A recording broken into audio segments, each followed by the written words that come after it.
For giving me this opportunity. Mr. Speaker, I'm a member of that committee. And as a member, Mr. Speaker, I want to say that I've actually run out of class to come and speak to this issue.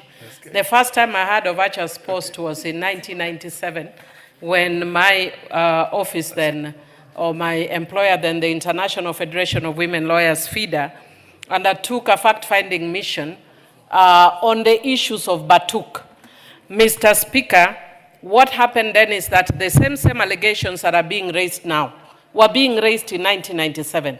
And as a matter of fact, there was a British lawyer who took up this matter on behalf of the women who were complaining then and went to the UK, but unfortunately they lost the case because of course, challenges to do with the distance, evidence and all that. But Mr. Speaker, what I can say for a fact is this.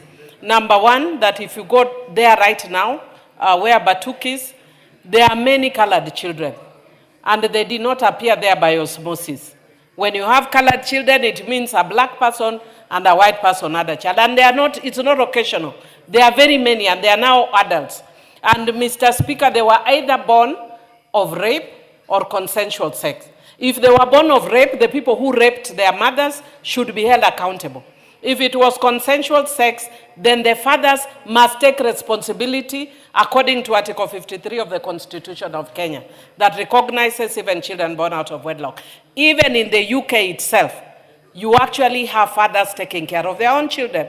Mr. Speaker, Kenyans have accused this parliament of abdicating its oversight role. And I'd want to challenge Kenyans to listen that this is one case where we are actually following and dealing with the oversight role properly. Mr. Speaker, if you listen to what the PS for Foreign Affairs has spoken about today, it is more sympathetic to the Batuk. As Parliament, we will not be sympathetic to Batuk. We will look at the human rights of our own people. And Mr. Speaker, that does not mean that we do not like the British. The British themselves are protective of their own citizens. And it is embarrassing for us as Kenyans that would allow people on a friendly basis to come to our soil and then violate the human rights of our women, of our children, of our environment, Mr. Speaker. Mr. Speaker, I'm telling you, I first heard of this is 1997. This now, we are in the year 2024. I don't know how many years those are.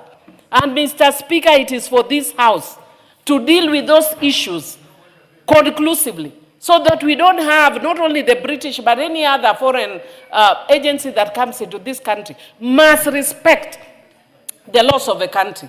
You can see what America has actually said very recently in regard to Somalis in the US, which is a very unfortunate comment. And I saw the representative there responding fairly well, because America has been known for their democratic ideals. So actually, when you actually single out a community for discrimination, it is wrong.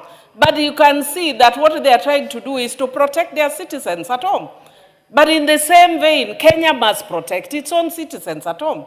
We can't be saying that because we are being given XYZ, that then we put a blind eye to what is going on in our own country. Mr. Speaker, I'm very happy and proud that I sponsored the Treaty Making and Ratification Act for reasons such as this, so that when there are treaties that are being done or made in this country or being ratified, Parliament must have a say. So I would want to urge that let them bring that treaty, that agreement, and let us make sure that issues of human rights protection, issues of protection of our environment, issues of injury from the trainings that are going on are very well taken care of, and that Kenyans are not taken advantage of. Mr. Speaker, I can see that my time is up, but I want to say that I'm fully in support. This committee did undertake over 1 year of research work, of consultative work, and I want to confirm that we didn't receive anything from the Batuk, even though now I am seeing in the media that they are saying that the committee didn't give them a chance. The committee gave them a chance. They did not talk. So let them be honest and let them protect Kenya. They are our friends. But they are our friends only to the extent that they protect our rights. Thank you, Mr. Speaker. I support. Actually, for the benefit of you and the rest, this matter of the unexploded ordinances was there at the parliament before you. You're talking about the 8th parliament, the 7th parliament, the issue was still there. And of course, there was the one in which a Kenyan lady was killed by a Marine way back around those times. Anyway, the Honorable Kenan, have you considered the possibility of taking the DNA of those crossbreed children and giving it to a lawyer in the UK? Because all British citizens do have their DNA bank. And that responsibility is there. Yes. Respond to that. Yes. Mr. Speaker, when the matter that came up in FIDA in 1997 was taken, there was limited access to DNA. Now but indeed, it's something that we need to consider right now, because they can't get away making young. One of the cases we dealt with was a 14-year-old girl. There is no consent for sex with a 14-year-old girl. Yeah, but if you take now the DNA from all these children, and then you take this, what do you call the DNA results you have back to the UK, and engage the UK DNA banks, you will be able to get everybody who's responsible. Proceed, Honorable Kenan.